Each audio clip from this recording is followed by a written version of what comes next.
Fala, bravos e bravas, tudo bem com vocês? Hoje estou aqui com o Everton mais uma vez. Dá uma palma para o Everton. Guilherme mais uma vez aqui, palmas para o Everton, para o Guilherme também. Agora eu pergunto para vocês dois, o que vamos falar hoje? Um tema polêmico ou vai ser um tema mais ou menos? Quem vai responder? Sempre polêmico. Sempre polêmico. Polêmica que não falta. Então, se a gente vai falar de polêmica, a gente vai entrar na polêmica dos técnicos que estão reclamando de um certo negócio da CBF, da Federação Paulista, que é o calendário do futebol, que tem time jogando a 24 horas, a 48 horas, time jogando no mesmo dia, como é o caso do Ceará, que jogou com o Sub-23, no Cearense. Então é esse o tema, um tema bem complexo, um tema meio difícil de se falar, e um tema polêmico. Né, Guilherme? O que você acha do calendário do futebol, e depois do Everton também? Bom dia a todos aí, né?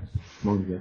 O calendário do futebol brasileiro sempre foi pífio, né? Sempre foi pífio, mas em ano de pandemia ele se torna mais pífio ainda. Se é como tinha que como piorar, ele piorou, porque agora a gente tem a mesma quantidade de jogos que já tinha, mas num menor tempo, né? Encaixotados em um menor tempo de meses, né?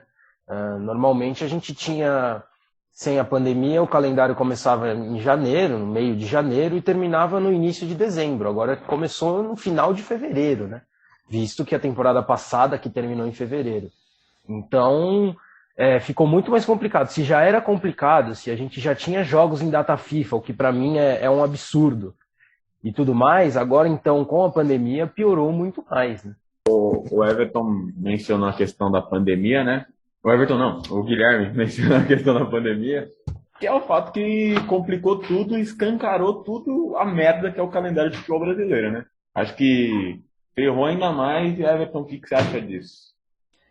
Cara, eu acho que o futebol brasileiro ele teve uma imensa oportunidade de regular o calendário com o calendário europeu. Né? Porque a gente sempre tem essa diferença de calendário e a gente quer parecer a Europa em coisas que não somos parecidos com a Europa e não se assemelhar em coisas que deveríamos ser iguais, que é, por exemplo, a questão do calendário. Né? Unificar o calendário do futebol eu acho que seria uma coisa importantíssima, porque como o Guilherme falou, a gente tem jogos em data FIFA, cara. Uhum. A gente tem jogos em data FIFA. O nosso calendário é totalmente desregulado com o Mundial.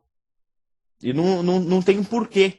Isso, aí você, mas estadual, mas não sei o que. Cara, tudo isso dá para ser melhorado com planejamento e reformulação. Entendeu? Essa desculpa de que a gente não pode mexer em campeonatos X e Y, para mim é balela. Entendeu? Porque nada não pode ser mudado. Ainda mais nessas questões, ainda mais no momento que a gente vive de pandemia. Né?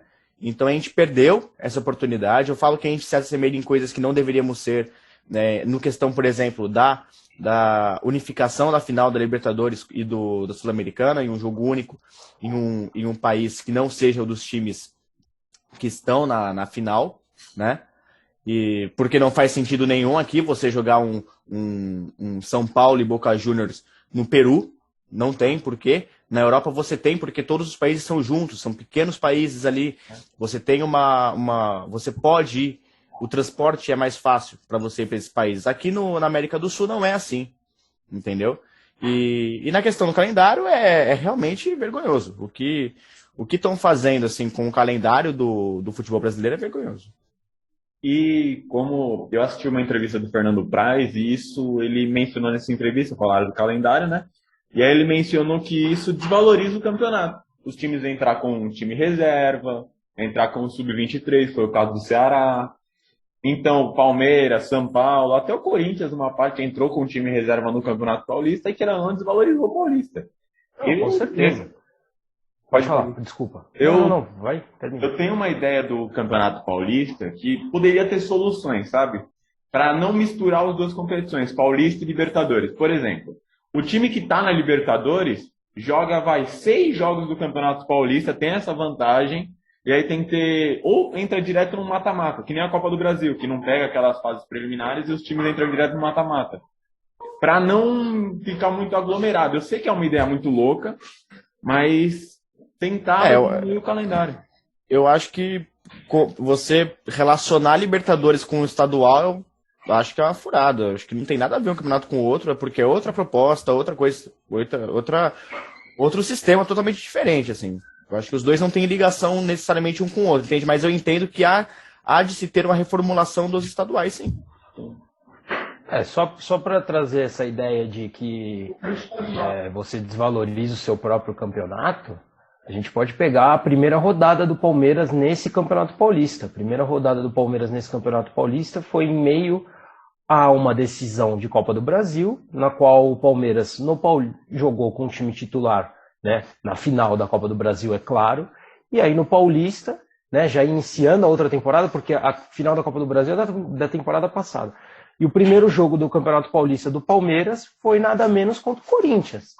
E basicamente é o melhor jogo da primeira fase do campeonato. Então a Federação Paulista com isso desvalorizou o seu próprio campeonato. Você colocou o primeiro jogo, o jogo mais importante do seu campeonato, da primeira fase do seu campeonato, no meio de uma final de Copa do Brasil, você fez com que o Palmeiras levasse esse jogo de qualquer forma, como foi levado. E como deveria ter sido levado. O Palmeiras fez o correto. Devia dar a prioridade para a Copa do Brasil, como deu, e acabou sendo campeão. Mesmo que se não tivesse sido campeão. A estratégia era clara, era óbvia. E com isso você perde o seu próprio campeonato, você desvaloriza o seu próprio campeonato, né? Então, assim, tanto é que o Palmeiras no dia nem postou a escalação do time, não postou pré-jogo, não postou pós-jogo, porque o Palmeiras, inclusive, pediu o adiamento desse jogo, né? Nem deveria chegar a esse ponto. O Palmeiras pediu e mesmo assim não foi aceito. Então, né, é uma vergonha. Eu acho que os campeonatos estaduais em geral têm que ser reformulado para ontem. O Brasil é o único país que tem campeonato estadual. Então não tem que ter? Não, tem que ter. Tem que ter porque é um negócio legal, é uma competição que tem história. Antigamente, até 92 mais ou menos, os clubes brasileiros levavam muito mais a sério os estaduais do que a Libertadores. Do próprio brasileiro. Exatamente, até mais que o brasileiro, a Copa Rio-São Paulo, enfim, esses campeonatos eles tinham um valor muito maior do que tem hoje em dia. É claro que tem que ter, mas não pode ter tantas datas como tem. E você tem várias formas de melhorar isso. Você pode pegar, por exemplo, os 4 grandes e faz em São Paulo, né, vamos dizer. Faz um campeonato menor com os times que disputam Série C e Série D e os que não têm, né, no brasileiro, e os que não têm divisão, e pega alguns desses times que se classificarem nesse mini campeonato e coloca para jogar com os times grandes de Série A e de Série B, por exemplo. Alguma coisa que tem que ser feita. A gente não pode ter 12 datas de Campeonato Paulista, mais as quartas, a semi e 2 jogos nas finais. Né? A gente não pode ter tudo isso de jogo, principalmente no ano de pandemia. Ainda mais, o Campeonato Paulista ele paralisou. A gente ficou 3 semanas com o Campeonato Paulista paralisado, ou seja, os times tiveram que recompor todos esses jogos agora. Dia sim, dia não. O Palmeiras, quando jogou a final de Copa do Brasil, já estava iniciando o Campeonato Paulista. E aí, nesses finais de semana que teve a Copa do Brasil, o Palmeiras ficou com o jogo atrasado. Então, o Palmeiras fez mais de 4 semanas jogando 3 jogos por semana. 2 de Paulista e um de Libertadores, ou então de Recopa, ou de Supercopa, como aconteceu. Então, assim, não tem como, é um negócio desumano. E aí a gente vai criticar o time por colocar os reservas?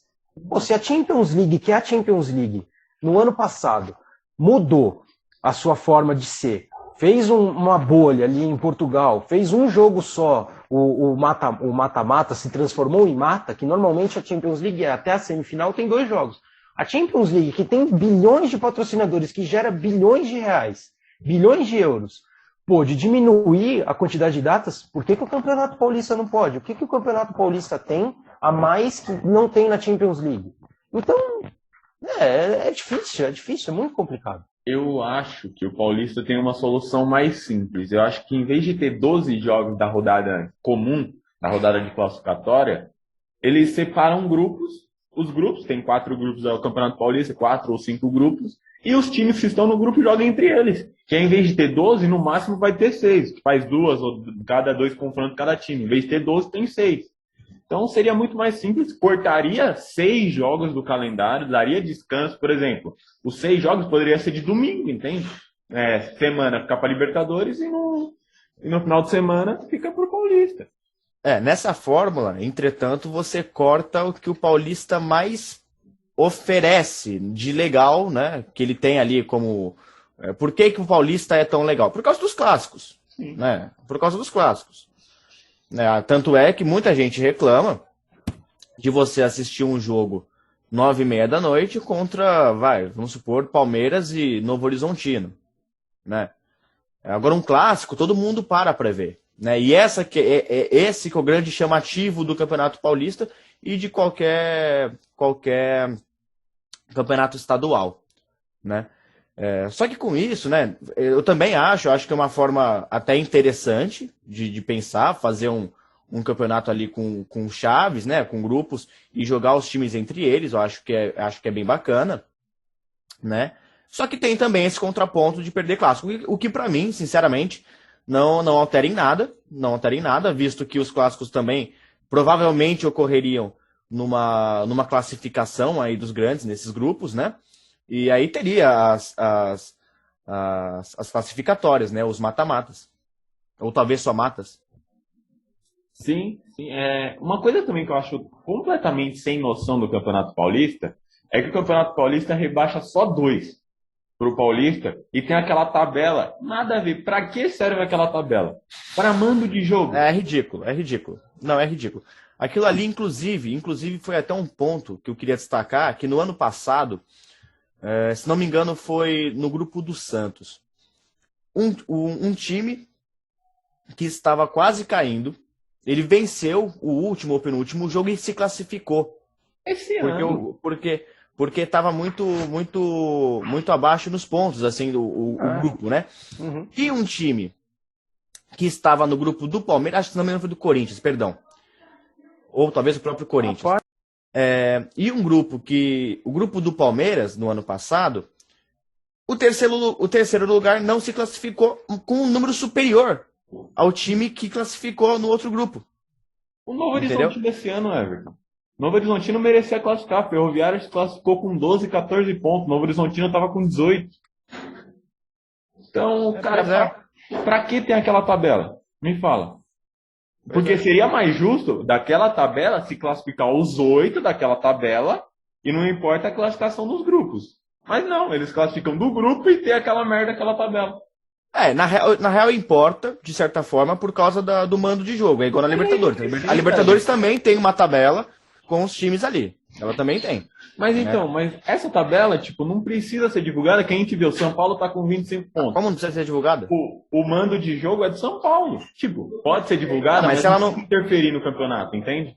Não precisa interferir, mas assim, ela precisa ser divulgada até pro torcedor saber e tudo mais, e pro próprio clube também ter a consciência da sua posição na tabela, do que precisa fazer para ter o mando de jogo favorável. Mas eu acho aquela questão da tabela ridícula. Eu acho que o Campeonato Paulista também tinha que cair uns 4 times também. Não, aí é o seguinte, há alguns anos atrás caíam 4, né? Caía 4. Aí eles diminuíram exatamente para ter menos datas, né? Diminuiu 2 jogos para cada equipe. É por isso. Mas aí se você ver essa tabela que vocês estão falando, o que acontece? Para o rebaixamento, o que vale é a classificação geral, porque só cai 2. Então, o que vale é a classificação geral. Mas para a classificatória, o que vale é a cada grupo. Tanto é que o Palmeiras, por exemplo, faltou pouco para não se classificar, mas em qualquer outro grupo se classificaria. Como aconteceu com o Novo Horizontino, a mesma coisa. Entendeu? Enfim. Então, uma coisa que eu também olharia. Os times que estão da tabela, os 4 últimos dos grupos poderiam ter caído, entende? Eu acho que aquela tabela não tinha que interferir em nada no campeonato. Só para ver. Não, claro. Ela tem que interferir, porque senão ia cair 4. Cair 4 times já é muito para um campeonato que só tem 12. Eu acho que é discutível essa questão de ser muito, porque pode subir outros 4, entendeu? Isso. Mas aí você ia ter um campeonato que todo mundo, ou você ia classificar ou você ia cair. Você ia ter o que ali? Tem isso também. 4 times só que não fazem, que não ficam também, no meio da tabela, entendeu? Não, é verdade, tem isso também. 4 não. Não, e também tem aquela questão que eu coloquei sobre a questão da dificuldade dos grupos. Então, por exemplo, você cai num grupo onde tem 2 grandes, como foi o do Palmeiras, Palmeiras e Bragantino. O Bragantino hoje entrando numa categoria aí de Série A, num clube médio elite, né? E um Novo Horizontino que se portava muito bem. Fez uma campanha legal, né? O Novo Horizontino ficou entre os 8. Sim. Né? Mas não classificou para a próxima fase. Exato. E às vezes você cai numa chave dessa e o outro time também era um pouquinho bem estruturado, tava ali pegando um pouquinho. Você fica por último, você corre o risco de ser rebaixado mesmo tendo, às vezes, um número maior do que outro time de outro grupo. Agora... Na questão dos pontos, né? Então pode ser, de certa forma, também injusto. Vendo de certo ponto, eu concordo com o Guilherme. Agora, eu queria levantar uma questão com vocês, de, tipo, meio que voltar o Rio-São Paulo e acabar, tipo, com Paulista, Mineiro, e fazer, tipo, que nem, sabe a Nations League? Que tem classe A, classe B, classe C? E fazer, tipo, um Rio-São Paulo, um Sul-Minas, eu sei que tá no eixo ali, mas vocês estão entendendo a ideia, sabe? Tipo a Copa do Nordeste. Fazer a Copa do Nordeste. Exatamente. Tipo a Copa do Nordeste e ter a Série B, a Série C, que jogaria, exemplo da Série B, Inter de Limeira, o Caxias. Fazer tipo um campeonato que engloba tudo no mesmo jeito da Nations, com 6 jogos, fazendo os grupos lá, do jeito da Champions. Eu acho que ficaria muito mais atrativo de ter os 8 grandes do Rio e São Paulo, e até Minas, esse negócio, ia ficar muito atrativo, acho que ia ficar bem mais legal e ia diminuir o calendário, entende? Porque não ia ter confronto de Novo Horizontino e Palmeiras, né? São Bento, Inter de Limeira. Então, mas assim, por que o estadual ele é tão importante na minha visão? Porque ele dá destaque para os times do interior, né? Acho que a gente pode concordar nisso. Sim. É interessante esse projeto de Rio-São Paulo, de fazer aí com que os times de cada estado se enfrentem aí num campeonato interestadual, que seria a Copa Rio-São Paulo. Mas eu acho que, em questão de calendário, tenho minhas dúvidas se diminuiria de fato. E quanto esse custo de diminuição poderia custar. O quanto seria esse custo, né? Visto que aí os times, por exemplo, se a gente fosse fazendo categorias nessa Rio-São Paulo, né? Vamos supor, categoria A, categoria B, os times do interior ficariam em quê? Numa C, numa B, talvez numa D. Essa visibilidade, é isso que eu estou tentando colocar. Essa visibilidade para esses clubes do interior com menos renda, ela é importante. Sim, entendeu? Ela é importante. Eu acho que essa ideia é mais fácil ficar só com o brasileiro. O brasileiro é praticamente isso já. Exato. A própria Copa do Brasil. A Copa do Brasil tendo até bastante clubes do Nordeste, até que os últimos campeonatos brasileiros não dá nem pra gente dizer que vem sendo um campeonato sulista, né? Mas é basicamente assim, o brasileiro é praticamente isso aí, entendeu? Eu acho que eu não curto a ideia, até porque você ia diminuir a quantidade de clássicos que você tem, né? Porque o mais legal do estadual é o clássico. E aí se você faz um campeonato com uma região, né, no caso seria Sudeste ou Sudeste e Sul, talvez você teria menos jogos, menos derbys, né, menos rivalidade estadual, eu digo. Uhum. Então, eu acho que não tem muito. Não só isso, mas você transformaria o campeonato num campeonato como todos os outros. Exato. Todos os outros campeonatos são assim. Mas ia ser mais competitivo, você entende? Ia ser mais legal por torcedor ser campeão. Ó, na minha visão, vou dar um exemplo como eu e o Gui somos palmeirenses. A nossa felicidade de ganhar o Paulista é deixar não o São Paulo, não o Corinthians, nem o Santos ganhar. Não é tipo da gente ser campeão. Sim. É não deixar vocês ganhar. Tipo, sim. Eu vejo assim o Paulista. Eu fiquei feliz ano passado que o Palmeiras ganhou porque o Corinthians não ganhou. Entende? Porque ganhou em cima do Corinthians. Sim, é igual quando o Corinthians eu fiquei feliz porque faziam mais de 10 anos que o Palmeiras não ganhava um Paulista. Então, ano passado, sim. Agora, esse ano, se o Palmeiras, caso venha ganhar do São Paulo, a comemoração é mais por ter eliminado o Corinthians e ter continuado o São Paulo. Exatamente. Mas no ano passado, Exatamente. não. No ano passado, o Palmeiras já fazia um tempo que não ganhava. E ainda mais... O Paulista foi muito importante para que o resto da temporada o Palmeiras não tivesse tanta pressão para conseguir os outros títulos. Eu sempre disse isso. Quem me conhece sabe. Eu sempre falei que um início de temporada, você ganhar um título como o Paulista, que por mais que seja o título dos sonhos, ele tira muito da pressão do clube. Ele dá E o Palmeiras vinha sofrendo muito com isso. O Palmeiras chegava na Libertadores e falava assim, ou é isso ou é isso. E a pressão aumentava. Agora com o Paulista, bom, já temos um título aqui. Tem 2 pontos a serem analisados nesse caso. Primeiro, o título foi em cima do Corinthians. Foi. É o maior rival do Palmeiras. Assim como em 2018, o Corinthians ganhou em cima do Palmeiras no Allianz Parque. Eu sei, como corintiano, você enfia essa mão no seu rabo. Eu sei como corintiano que a vitória ela é muito mais saborosa em cima de um rival. Claro. O título vale mais. Seja de Paulista, pode ser um amistoso, se valendo o título, né? Mas ele vale mais em cima de um rival. E tem essa questão que o Guilherme falou. Ele dá tranquilidade pro resto da temporada. Ele dá tranquilidade. Ao mesmo tempo que ele também pode mascarar um futebol médio de um time. Por exemplo, o Corinthians em 2019, né? Ele ganhou do São Paulo, a final, né? Do Campeonato Paulista, com o gol do Wagner Love, que só tinha feito um gol no campeonato, que foi aquele. E o resto da temporada, o futebol do time foi medíocre. Porque é o que vinha fazendo no próprio Paulista. O futebol não foi bonito no Campeonato Paulista. Ele foi resultadista. E venceu o campeonato. Tudo bem, tem mérito, legal. Só que ele mascara uma real situação do clube. Entendeu? Mas aí cabe à diretoria do clube ter ciência disso. O Palmeiras, por exemplo, ganhou o Paulista da mesma forma no ano passado. Ganhou da mesma forma. Deu 5 rodadas no Brasileiro, o time não ia pra frente, o Vanderlei Luxemburgo foi mandado embora. Não, 5 não, Gui. Então aí cabe... 5 não, foi um pouco mais, verdade. Foi umas 10, quase 15, talvez. Se o Abel chegasse com 5... Mas mascarou. Mascarou, mas o Palmeiras tomou a decisão, não ficou com Eu acho o título que do Paulista ali, levando. Ano passado do Palmeiras não foi nem o Paulista que mascarou tanto, foi mais a Libertadores. O Palmeiras estava bem, fez a melhor campanha da Libertadores e o Campeonato Paulista ajudou, entendeu? Foi a melhor campanha da fase de grupos, entendeu? Tudo. Acho que ele corrobora, né? Corrobora. Mas o grupo do Palmeiras era fraquérrimo, né? Era um grupo diferente do desse ano. Que tinha Del Valle, Defensa e Justiça. E mesmo assim o Palmeiras transformou o grupo em fácil. Mas agora o Gui mencionou a Libertadores. Mas a gente está no meio da final do Campeonato Paulista. O primeiro jogo foi ontem, na quinta-feira. E o próximo jogo é no domingo.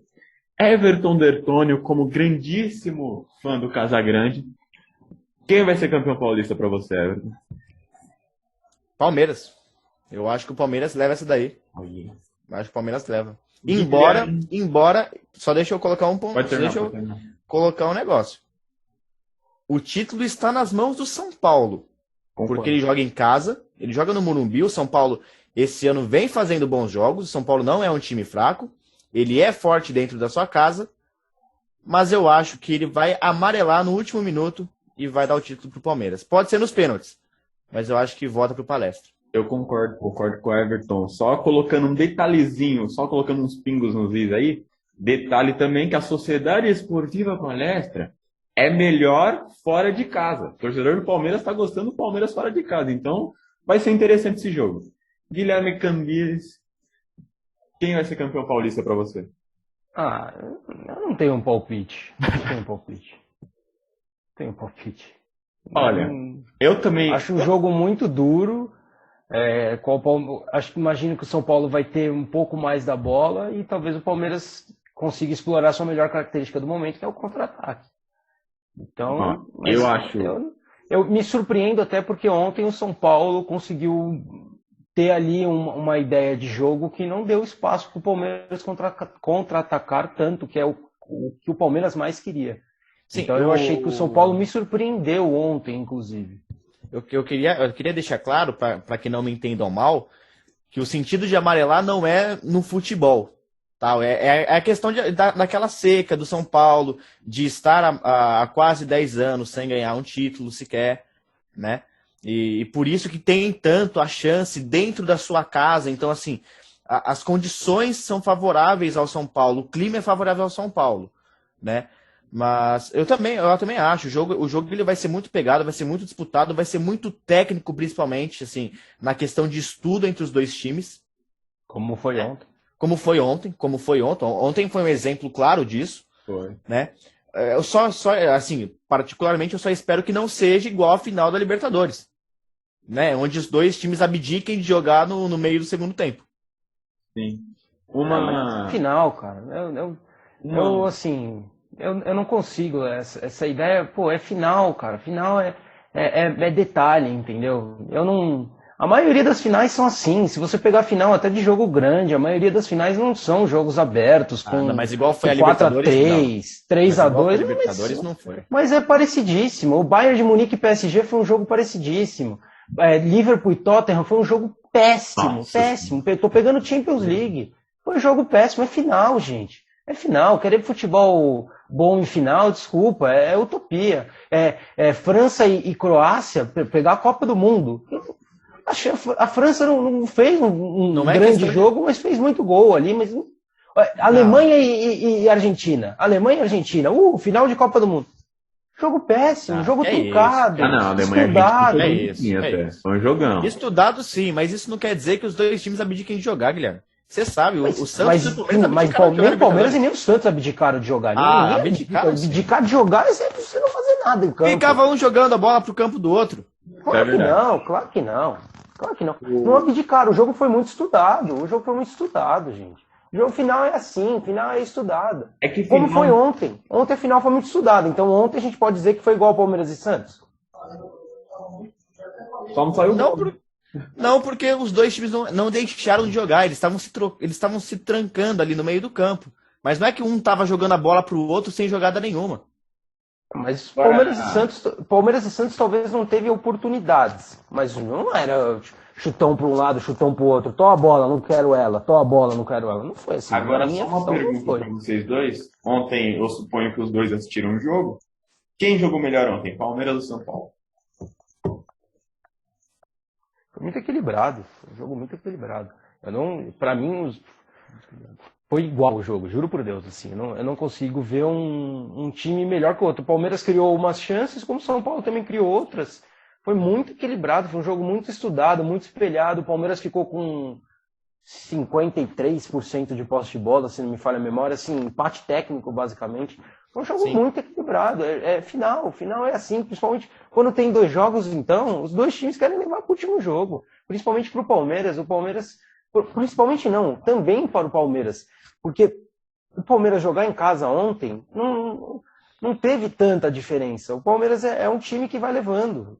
O Palmeiras leva e na hora H ele tá ali para matar. Como o Palmeiras contra o Grêmio na final da Copa do Brasil, para pegar uma outra final, que foi aí sim foi um jogo melhor, mas também foi bem truncado. O Palmeiras ganha o primeiro jogo e vai levando o segundo jogo. Leva, até que acha 2 contra-ataques quando o Grêmio teve que sair e mata o jogo. Entendeu? Então, o jogo para o Palmeiras foi aquele. E para o São Paulo acabou se tornando até pelas lesões de Benítez e Daniel Alves, que são os dois jogadores mais técnicos do time. O São Paulo, ele realmente, o São Paulo teve essas lesões e conseguiu fazer um jogo o São Paulo me surpreendeu. Eficiente defensivamente, né? Eficiente, São Paulo sim, exatamente. Eu esperava, claro, acho que nós todos esperávamos um futebol mais ofensivo do São Paulo, mas por conta Benítez, Daniel Alves e tudo mais, mas o São Paulo jogou... Eu esperava. O São Paulo ele jogou bem, assim, para uma final, né, realmente. Mas é isso, foi um jogo muito pegado, muito igual, os dois times ali com um nível muito parecido, embora eu acho que o Palmeiras tenha um pouquinho sido melhor que o São Paulo, mas bem pouco, assim, talvez por coisas mínimas, assim, alguns detalhezinhos, mas foi um jogo muito igual. Eu concordo plenamente com o Everton. Eu diria 50-50, assim, não consigo ver... sim, muito igual para mim. Você via, por exemplo, o Palmeiras, claro. O Felipe Melo pegava na bola, o Patrick de Paula, se você ver quantas vezes o Everton postou na bola ontem, quantas vezes o Palmeiras saiu do Everton pro Renan, do Renan pro Luan, do Luan pro Gustavo, do Gustavo pro Renan. O Palmeiras ficou o tempo todo tentando rodar a bola para tentar achar espaço. E quando chegava em Felipe Melo, em Patrick de Paula, era bola para trás o tempo todo. Por quê? Porque o time estava muito... O São Paulo conseguiu fechar muito bem. O Felipe Melo não conseguiu explorar a melhor característica dele, que é o lançamento, porque o São Paulo conseguiu... Se postou defensivamente muito bem postar também. muito bem e fechar todos os espaços do Palmeiras. Você não viu o Rony. O Rony teve uma ou outra chance que ele conseguiu sair em velocidade, mas em geral ele foi muito bem marcado também. Do mesmo jeito que o São Paulo marcou muito bem o Palmeiras. O Palmeiras adotou uma estratégia de marcar principalmente o Luiz no Arboleda e o Rony no Léo Pelé, sobretudo no segundo tempo, e deixar o Miranda um pouco mais com a bola para o Miranda tentar fazer o jogo do São Paulo. Que é o jogador de mais qualidade na defesa do São Paulo. Né? Sim, mas aí o Palmeiras tirou o que o São Paulo tem de principal, que é a saída de bola pelas laterais. Tanto o Léo Pelé, tanto o Arboleda, mas principalmente o Léo Pelé, eles têm uma característica muito boa, que é quando a bola chega nele, ele já liga no Reinaldo ou no volante que está na esquerda. E o Palmeiras tirou isso ontem, o mérito do Abel. Ele tirou isso e deu o meio para o São Paulo, ele deu para o Miranda essa bola. Mas só que o Miranda não tinha opção de passe. O Miranda achou muito poucos passes, né? Deu ao São Paulo alguma criação. Então foi um jogo muito truncado, muito estudado, e imagino que o próximo jogo vai ser bem parecido, e até o São Paulo um pouco mais com a bola e o Palmeiras tentando sair um pouco mais para o contra-ataque. E aí sim que a gente pode tentar ver um jogo um pouquinho mais aberto, porque talvez pode sair um gol um pouco antes que mude um pouco a característica do jogo. Só para finalizar aqui, que temos 2 minutos quase, mas eu acho que o Palmeiras ficou mais perto de chegar ao gol. O São Paulo, vamos colocar tipo nas pontuações do UFC. Para mim foi 9-8 para o Palmeiras no primeiro tempo e 9-8 no segundo. O Palmeiras ficou muito mais perto de chegar no gol e faltou muito pouco. Se o Renan tivesse abaixado um pouquinho mais o ombro, a bola tinha entrado. Se o Veiga chutasse um pouquinho mais alto, a bola tinha entrado. Se o Sara tivesse chutado um pouquinho pra dentro, tinha entrado também. Não, o Everton tava na bola ali, viu? Ali o Everton estava. Não pegava. Não pegava. Se fosse no gol. Não pegava. Mas então, ali, rapaziada, 3 goleiros. Foi um vídeo muito bom, a gente falou do calendário. Criticamos a Federação Paulista, que é pífia, patética e pragmática, como diz um grande jornalista aí, que os palmeirenses não amam tanto. Mas então, bravos e bravas, muito obrigado. Obrigado, Guilherme. Obrigado, Everton. Vocês foram fera demais. Então é isso, rapaziada. É nóis.